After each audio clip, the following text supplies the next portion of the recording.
আমরা বলবো তোমরা গলা কাটার দাওয়াত দাও, মারার দাওয়াত দাও, গাড়ি ভাঙচুরের দাওয়াত দাও, আমরাও দাওয়াত দিচ্ছি।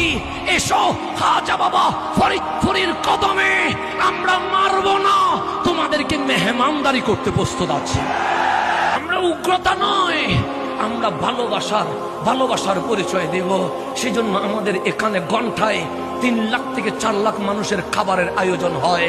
আমরা দেখি না সে কোন দলের, আমরা দেখি না সে কোন ধর্মের, আমরা দেখি না সে কোন মতাদর্শের, আমরা দেখি না সে কি ভালোবেসে এসেছে না ঘৃণা করে এসেছে।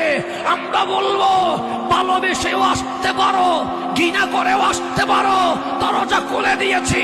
মারবো না, আঘাত করবো না, গলা কাটবো না, আমরা ভালোবাসা দিয়ে মেহমানদারি করব।